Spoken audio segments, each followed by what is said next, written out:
I'll just start in an obvious place, which is this an anti-capitalist movie? Yeah, that's a very interesting question because if you know the context of Capra, was an immigrant from Italy, and he was born in Italy. He basically came here as a young man. He embraced the American dream very completely, and was pro freedom. Interestingly enough, this movie was one of the few movies that a studio he started with William Wilder right after World War II, called Liberty Studio, I believe, Liberty Film Studio. So he was. I don't think we can, at least in terms of his intention, I don't think there was any anti-capitalism in it yet. It is very interesting because it does, offer different faces of capitalism. And Friends, welcome once again to Prosper, your 40 minutes of business wisdom. I'm your host, Andreas Widmer, joined by Ciocca Center Executive Director Rebecca Teddy. We're coming to you from the Entrepreneurship Center at Catholic University of America's Bush School of Business. This is our Advent or Christmas episode, and it's our delight to welcome to the show our colleague and my good friend and partner, Fred Sautet from the Ciocca Center here. Fred has a PhD in economics with an expertise in the field of entrepreneurship and the work of Israel Kirzner. We'll tell you later about him. Fred has an illustrious background. He's from France. He studied all over the world. He actually worked at the Treasury of New Zealand, and he now oversees the strategy management and operations area here at the Bush School of Business. Fred teaches several of our entrepreneurship classes, and he founded and directs the Rupke Waitiwa Fellowship, which is a competitive program for undergraduate seniors from all over the country. Fred Sautet, I think you're the only member or one of the few members of the Ciocca team who has not yet graced the airwaves of Prosper. So welcome to Prosper. Thanks for having me. It's great to be here. Something that we typically do is ask our guests as a warm-up question, what's something that you're reading and enjoying right now? Oh yes, I've heard you guys ask this question several times. So I'm actually part of a lay Dominican chapter. I'm trying to become a lay Dominican myself, and my chapter, we're reading at the moment Thomas Dubé's "The Fire Within," which is a very great book about Saint Teresa of Avila and Saint John of the Cross and their spirituality. So it's a very inspiring book for a group of people trying to become more attuned with their faith, and so I love it. And I'm also reading, thanks to my dear colleague Rebecca Titi, I'm also reading "Vindicating the Founders" by Thomas West. I have discovered this book thanks to Rebecca, and it's a really interesting book about the founding. Really love it. But Fred, for our podcast today, given that this is the Advent Christmas session, we're going to do something a little bit different today to celebrate Advent. But before that, I want to make sure, how does a nice guy like you end up working with a crazy Swiss guy at a university in America, and even crazier, start an entrepreneurship center with that said shady character? Well, that's a very good question. I would say it's the work of the Holy Spirit, really. I came to the US to finish my PhD in 1996. There was a very interesting program at New York University, which had Israel Kirzner in it, Mario Rizzo, Pete Badke, many other very Austrian-oriented economists. And I was able to spend 2.5 years there to finish my dissertation, actually to write entirely my dissertation. My university in Paris allowed me to do that, so it was kind of a joint program. And then I did 1 year of a postdoc. After that, I went to New Zealand, and I came back from New Zealand in 2005. And then I worked at the Ciocca Center and at George Mason as an adjunct. And at some point, I was, I guess, interested in going back to Europe. I went back to Europe, did some work with several consultancies, but I was still not finding my calling, to be honest. And it was, early 40s. I don't know if you've had that problem, Andreas, but No, I have. I'm still waiting to go through that.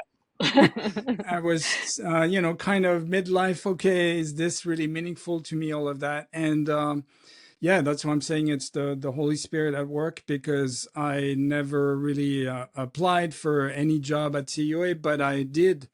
I did start a master's in systematic theology, which I'm very ashamed to say I've not finished yet. And in that master's, I met Andrew Abella's wife, who was also taking a few classes, Kathleen Abella, and we became friends. And she, at some point, said, "I'd love you to meet my husband.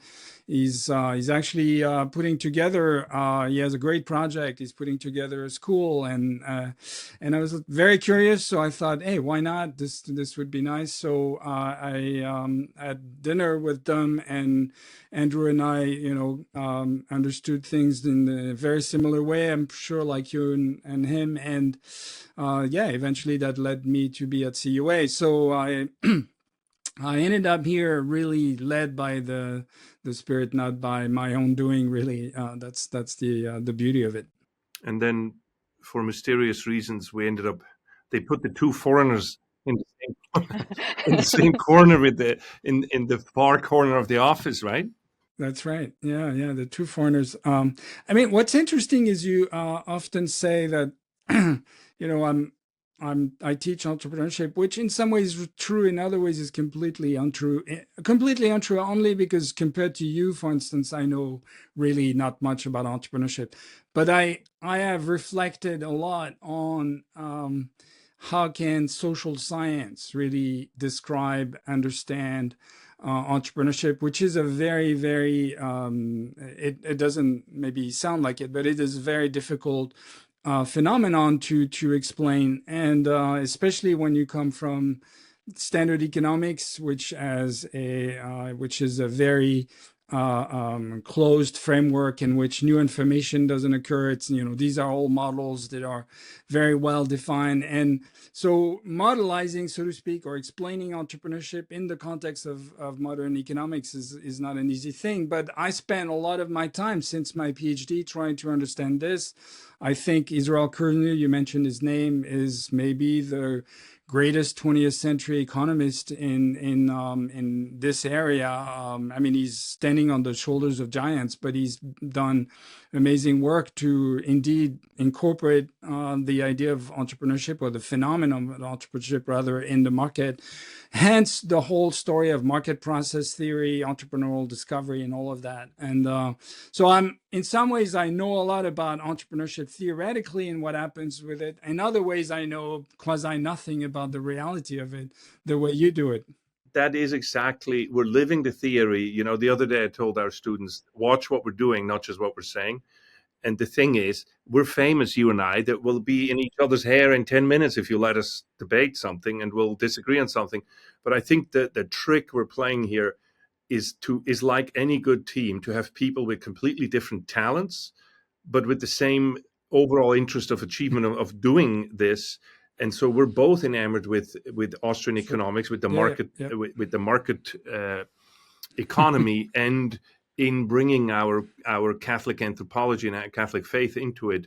And I think that's what unites us. And the fact that you're more an academic and I'm more of a practitioner is very complementary. And iron sharpens iron. If we would never disagree, which we do on a regular basis, what we would be doing here would be had no value. You see what I mean? Like, and then throwing Rebecca in the mix with political philosophy is, I don't know, that makes it very interesting.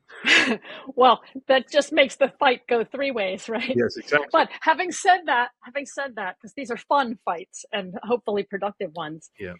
Fred is really a wonderful teacher. And one time I was auditing a class when I was first brought into the Ciocca Center. I wanted to understand more where he was coming from. And then I noticed that in the classroom, he will frequently illustrate a point with reference to a scene from some classic film. And so for fun, for Advent and Christmas, we thought today that we would let him give us an economic take on the classic Frank Capra film, It's a Wonderful Life. And we'll see if we get to have a three-way fight about the meaning of this film, or if we're all in actually what our friend Hadley Arcus calls heated agreement. So we're going to talk about It's a Wonderful Life, no? Yeah, no, absolutely. Where do you want to start with this? Like, what's there? Like, why you're not even American, man, and you like a movie that I saw even heard of for the first time when I came to America. Like, have you seen this before? When in Europe, it's completely unknown. I mean, when I grew up, anyway. So it's funny because if I had not stumbled upon social science, I would have either been a physicist, but I don't think I was good enough at math to do this, or a movie director. These were like two other avenues that I really liked. And I don't know if I've ever told you that, guys, but I was actually I applied to get into l'École Louis Lumière à Paris in Paris, wow. and which is a very famous film school, Yeah. and I got accepted. And I was accepted in University of Economics and this and that, and I was so I hesitated. So maybe if I had made another choice, I wouldn't be here talking. Hey, that's a good connection with Rebecca. Like Rebecca was into drama and arts. Was that as an undergrad or as a grad, Rebecca? As an undergrad. So I double majored as an undergrad in politics, but also in theater, and was really interested in directing for the stage. With the two of you on the team, no wonder we have so much drama here. I mean, I wouldn't say I didn't pursue that as much as Rebecca did, but so there's always been, a very strong interest in movies. And actually, I would love to, start another master's program that I'll never finish, but in film studies, that would be great in the future when I retire, maybe. No, but it's because it's good. It is interesting from both sides, from watching, but also from producing, because it's a distilled version of reality, right? And it brings you somewhere. And so movies like It's a Wonderful Life, they're so emotional because they actually show a life as we can all identify with it at some level. And there's something about American movies. So you have the film noir genre for sure, but you also have something that you Andreas doesn't like too much, but Rebecca and I will love it. The whole musical scene, which has been big since the 1930s and was big after World War II, and which is a reflection of the Great American Songbook and all of this.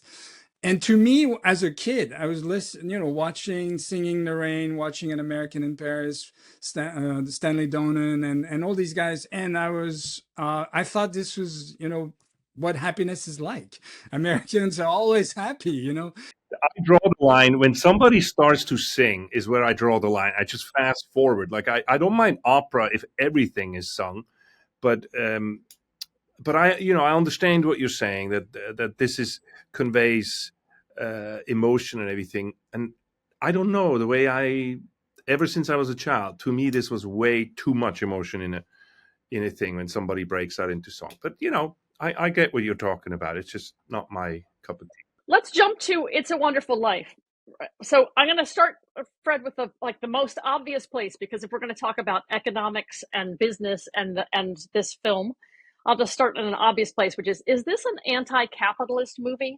Because the villain sure looks like, rich Uncle Pennybags from the Monopoly, from the Monopoly game. Or, yeah, Scrooge. And he turns out to be a literal thief, right? So is that what we're supposed to take away? That Yeah, that's a very interesting question, because if you know the context of Capra, who was an immigrant from Italy, and he was born in Italy. He basically came here as a young man. He embraced the American dream very completely, and was pro freedom. Interestingly enough, this movie was one of the few movies that a studio he started with William Wilder right after World War II, called Liberty Studio, I believe, Liberty Film Studio. So he was. I don't think we can, at least in terms of his intention, I don't think there was any anti-capitalism in it. Yet, it is very interesting because it does, offer different faces of capitalism, and it's true that the villain is the archetype of the greedy businessman who who eventually cannot resist the temptation of lying and stealing, which I suppose is an interesting point in the movie, and we can go back to this. But the real issue is his lack of virtue, and the fact that he could not resist that temptation. But you have the opposition between two types of entrepreneurs. One who is maybe a family business type, the Baileys, who started that saving and loans business association way back. The dad started it, so it's very entrepreneurial. It's also family oriented. Doesn't make that much money, but it serves the community in many ways. And the other side is a capitalism that's maybe a little bit more detached. It's not maybe as personal. It's more impersonal. It's surely driven by returns.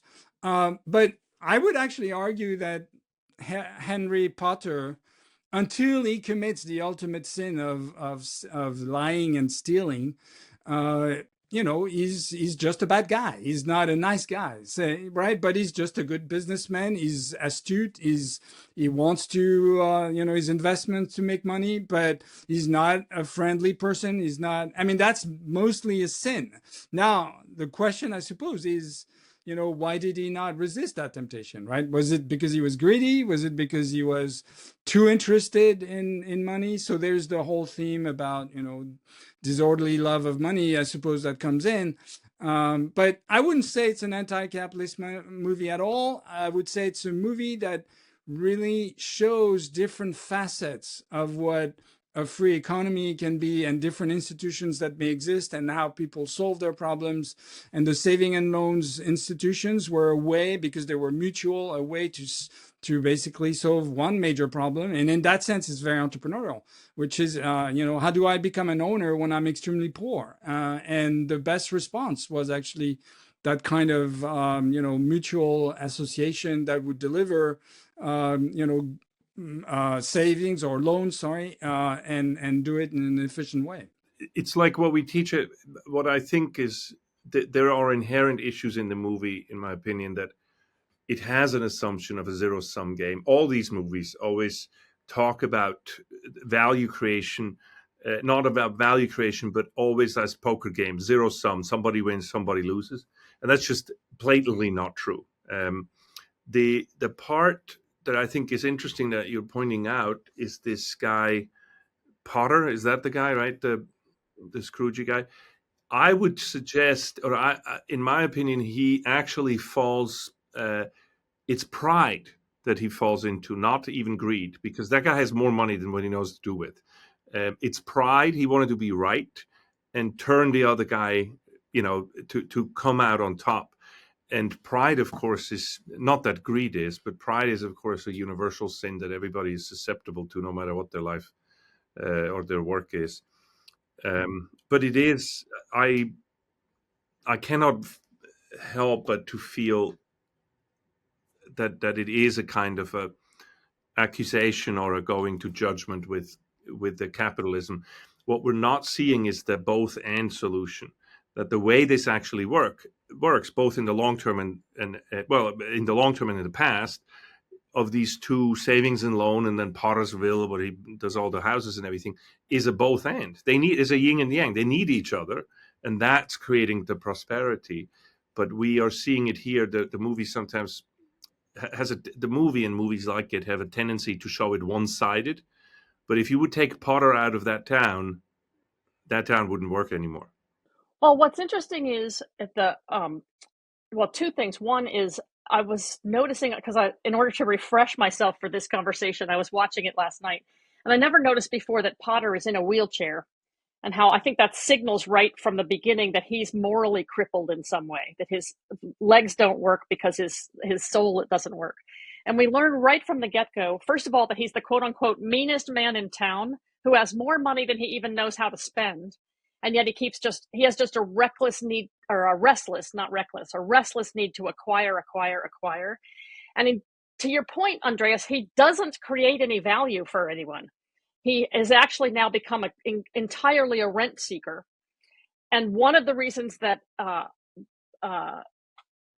George Bailey, on his way to college, but he stopped in order to make a plea on behalf of the savings and loan, is to just say, you can't let this guy be the only one in town. In other words, he needs competition in order, this is to your point, right? He needs competition in order to not be allowed to be the worst of himself. I mean, it would be, of course, it would be, unfair to say that they're seen on an equal footing in terms of moral stance. There's no doubt about it, and it's interesting, Rebecca. We've been discussing this movie before, and we're wondering if we should separate the religious side aspect from the economic business aspect. I think they're actually totally intertwined in the sense of, so George Bailey is that young entrepreneur who is called to sacrifice in his work, right? He's sacrificing his own dreams of becoming an engineer, leaving this town that he can't stand, and even more that business that is boring as hell. But and because of that sacrifice, what he's also showing is a very interesting aspect, which is, what, having a family, building a life is a day in, day out type of pedestrian story. It's not, you don't have to be Elon Musk to be a success in business. You have to be the guy who shows up, does it work, gives, does what's needed with the customers, willing to be heroic at times when, like, there's the bank run. He is being heroic. Is actually an amazing, that's an amazing scene, that bank run scene, where he solves the collective action problem by explaining, everyone what to do. But ultimately, it's really, in my view, a film about sainthood. How do you become a saint in business? You become a saint in business by doing your work day in and day out, by making the sacrifices that God asks you, even the biggest one, like, I had this great dream. You're not going anywhere. You have a wonderful wife, family, and community. And that's super pedestrian to him. It's like, no, that's not what I want. I want to be Elon Musk. And in some ways, that's not the point. So the maybe there is one sin that he commits. It's the sin of despair at the end, right? He's lacking hope, and thank God, God comes back and tells him, no, you should have hope. But so yeah, those two figures are opposed in that sense. Yes. Yeah. When you're talking about the spirituality in that scene, like, he's driven to despair not only by the humiliation and scandal of the of $8,000 going missing, but even in that moment, he's still virtuous, because he covers for the fact that it's his crazy uncle who's at fault. And even Potter notices that, because he says, "You're the one who lost the $8,000," and Potter can't believe that. But Potter acts as like worm tongue, right? He acts as a voice of desolation, telling him, "You don't have stocks, you don't have bonds, you're worth more dead than alive." And that is the way the enemy of our soul speaks to us, right? That telling us constantly, you're no good, you didn't measure up, nothing you ever did was ever worth anything. And that's just never the voice of the Lord, right? And so I thought that was actually pretty well done. Which is why also it's really hard to disentangle the economic business side from the the sainthood aspect, or the path in life, right? These are really two sides of the same coin, and I'm sure Andreas would totally agree with that. That you're sanctifying yourself in your business life, and that's exactly what this movie is about. I also think, and Rebecca, tell me if I'm wrong, but one other reading that's really interesting of the movie is some kind of Tocquevillian individualism. You have two types of individualism that are facing each other in some ways.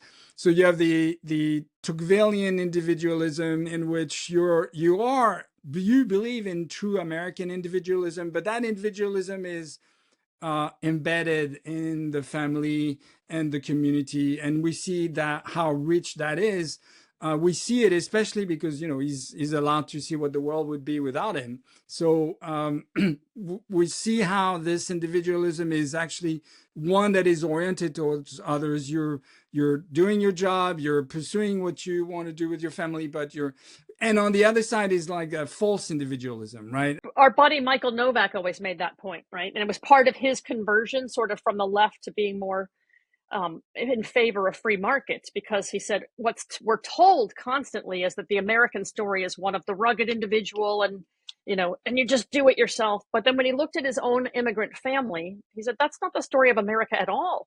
It's the story of the art of association, and that in order for a business to actually succeed, it has to actually provide value, and you're always collaborating with others. And you see that in this film, by the way, that it's so Potter is one model, but then George Bailey shows a very different model that where the community comes together and working together, they lift each other up such that Martini does not wind up a drunk. He owns the neighborhood pub that is a friendly pub and not a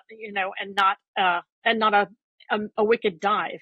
And so all kinds of people have businesses that create a really beautiful and wholesome community that without that piece, without that wholesome business, it would have been just nothing but strip bars. You see, that's also an aspect that, there's so many times that Rebecca and I say, well, if this is the most important thing we teach in our intro class, so there's a lot of it. But one of the most important things we teach is the difference. This whole thing is trite, the rugged individualism and individualism. Yeah, right.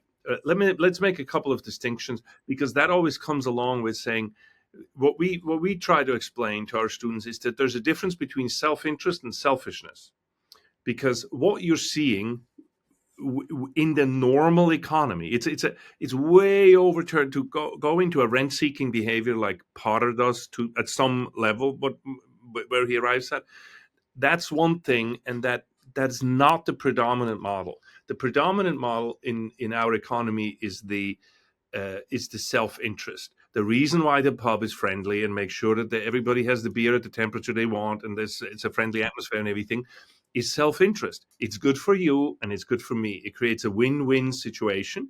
That's also what on the other hand, Bailey explains. I don't know what the character's name is that comes for the bank run, and they're like screaming at each other. And Bailey comes in. I think he was already on his way to his honeymoon and he runs back, right? And he comes in, and what he's explaining to him is actually self-interest, that the common good is served if you preserve your self-interest. To say, if you act in your self-interest, that if you do to others as you wish them to do to you, you preserve the common good. And so if I bail out my money and say, well, I'm fair and square, and he has the right to do that, and then he walks away, somebody's not going to walk away, right? And that's the common good.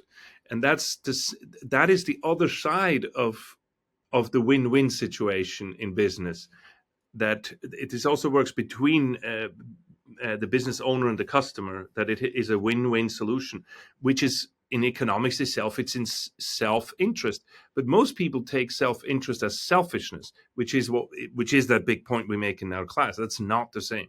No, 100% agreed, Andreas. But I guess one aspect that's salient and that deserves to be said is that the community aspect or layer in which that individualism is embedded is what enables the solutions that are necessary to the system to survive, that the system itself cannot always provide.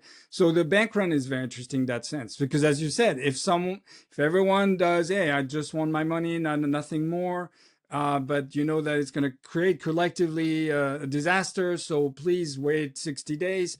And it can only be solved through the fact that they all know each other, through the fact that he's a focal point, George Bailey, that he's credible, that he has all this history of community, giving. So the social fabric is extremely rich in this movie, and in some ways, it's a vision of capitalism that is extremely dear to us, I believe. I mean, it's one. It's maybe a little bit, too rosy at times, but it is one that I think is very conducive to a humane economy. This being said, again, I want to go back to this, but I don't think Potter needs to be necessarily ultra friendly to do his job. If his only sin is that he's despicable, well, he can still do business, right? Fred, how many, I'm purposefully saying this too, but how many people think that he's like the embodiment of a robber baron, right? Right. That's 90% of people would say that. And so that's one of the things that I'm trying to correct. In that, I'm not saying that guy was. I actually say my view of Potter is that pride is what got him, because this guy's not. This guy has all the money he wants. That's not. This is when you get to that level, it's no longer about money. It's about pride, because that's our original sin, and you don't need to be there to have pride. And so, but then we say that that's exactly the kind of image of the robber barons. That's why I see it as an attack on capitalism. But you would actually, to a large degree, defend the robber barons as not being a Potter in their behavior. Well, the robber barons got a bad rap because they were maybe extremely innovative in the context of the late 19th century. Innovative in so many ways. One of them is that they realized before anyone else that scale mattered a lot to production costs, right? So if you have big, plants and you produce over large scales, if you have many refineries like John D. Rockefeller, you can reduce costs, and if you reduce costs, you reduce prices. In a world in which none of that existed before, in which we were into craft production, in which big companies were very rare and they weren't that big anyway, this appears as a total radical change. And because the many people were bought out from by them and were put out of business, or whatever, competition was fierce, they were seen as dangerous, terrible, antisocial, and so on. So I guess the way I want to see the robber barons is, personally, some of them were very good men, others were not. The question is, what did they bring to America? And it's very hard to deny that they brought the middle class, right? The middle class rose during that time. And it's interesting because the movie in some ways is the result of that, right? It's the result of the middle class, the industrial revolution, that the glorification, by the way, of white collar labor, which is what bankers are, which is what people who don't labor hardly every day. That's in the movie. I mean, George Bailey, even though he has a business that doesn't generate huge returns, he's still a white collar guy, right? He goes to the office. He has so there's a glorification of that, which is very important. I won't even wonder if in today's world, if our students really understand this, if the way maybe the generation past really saw it, so that that I think is, it is a very important aspect of the American dream. That the American dream is very pedestrian. It's about doing your job day in, day out, and plus the virtue side, of course. If you remember, when there is the bank run, he turns to there's a portrait of his father on the wall, and his father, under the portrait is there's a line, and the line says that you cannot take away you can't take away anything but what you've given away during your lifetime. And it just shows, the scene is like 2 seconds on this, but I think ultimately that the movie is not anti-capitalist in that sense. The movie is only saying if you engage in business without understanding what it means to be a good person, you'll fail anyway at your life, right? Yeah. Going back to the question of virtue, what struck me watching it last night was how much. So I think of it as, the big bad Potter versus the little guy. And it certainly is that. I'm not denying that. But there also is this question of the profound honesty, right? That that at a certain point early on, Potter is wanting to he's on the board and he wants to shut the building and loan down after the death of George Bailey's father. And one of the things he says is that, what are you doing? Just charity? Because he's giving loans to people that, that don't have enough collateral, really. And George Bailey is not a fool, right? So he's not just giving out charitable loans to anybody, to all and sundry. This seems like a relevant topic today. Yeah. It's not just to all and sundry, but to people whose character is well known. And so they can be trusted because these are subprime loans that he's making. Yeah, but not. No, in a good way, because he knows the people. That's exactly what a subprime is. Because he knows the people and he knows their character. Exactly. And so what comes up over and over and again is the value of honesty and hard work versus rent seeking and theft. I mean, this was my point about capitalism as many facets, right? There's no, I mean, the corporate form of production is just one way of doing things. That what this savings and loans institutions are, what the mutual world is really, is just another way of arranging production or welfare in a way that is, less costly, more affordable for many people. Maybe doesn't have the bells and whistles and so on. I mean, to me, what I see in the movie harkens back to the mutual aid societies of the 19th centuries and early 20th centuries in the US, which were societies that would solve most welfare problems that families had. There would be, insurance, death insurance, life insurance. There would be all sorts of things. And all of that went off the window with the New Deal and the expansion of the federal government and the labor laws and this and that. So the very fact that those guys are entrepreneurial in the sense that they have a problem. These guys, the martinis are coming from Italy. They don't have a single dollar to buy a house. How can they be owners? Well, there's maybe one way of doing it in which the profits are not distributed to the shareholders, but distributed to the depositors who own the whole institution themselves. I have no problem with that. I think it's fantastic. It's actually and it was a great way of assimilating immigrants, right? Like America's great motto is "E pluribus unum," and this is the way that happened. And just to make sure that the understanding of a subprime loan is that you pick something up that the algorithm or the model doesn't see, namely, for example, character. That that this person can actually do this, and that's a classic subprime. That something that the system or the module doesn't work. No, and that's exactly what George Bailey's doing. That he knows these people and he knows they're good. Exactly. That's the being embedded in the community, in the social fabric, and making it. Actually, it harkens back also to William Röpke. You mentioned the Röpke-Wojtyła Fellowship, but Röpke in the human economy is extremely spends a lot of time describing the importance of individual ownership and house ownership and all of this as a way to resist the government diktat and control. And in some ways, that's exactly what Bailey was doing, right? In private ways. Say, out of all the scenes, both of you, what's your favorite scene? What's your favorite part of the movie where? I can tell you first myself, like.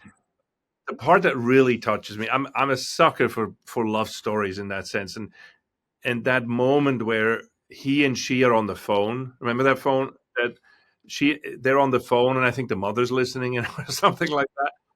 And you see how he basically starts to realize that he loves her and that he's not going to go anywhere, and he keeps trying to go, but he doesn't. And I think that's a true life story. That's a real. I think it's it's played up a bit, but I think that's a beautifully real story that really touches the heart. I'll go next because I want to let our guest have the last word. So probably every time I see it, I land on something different. But two things struck me last night. So one is, this is not a scene, but just the deep appreciation for human individuality that's in that film, because there's all these different immigrants, but even Uncle Willie, who, you know, is kind of a sad character in some ways, but there's just the fun thing sprinkled through of all his little menagerie of odd pets. So he's got a raven and 3 different squirrels and a rabbit and all kinds of things. And that's just kind of peppered through. And if he's not smashed into sameness, but he's allowed, you know, they find a place for him, even though he's a bit of a ne'er-do-well in some respects. And then I was deeply, deeply moved every time. It always brings a tear to my eyes very early on when young George saves Mr. Gower from accident in his total grief, saves Mr. Gower from accidentally poisoning one of his clients, and George is getting boxed on the ears for it. And then suddenly Gower figures out what has happened, and he's just, oh my gosh, I would have been ruined, and I would have killed somebody accidentally. And then it's just beautifully, beautifully observed, that scene. And always makes me cry. Yeah, no, that I cannot disagree with both of you. I think that all the family scenes are extremely touching for sure.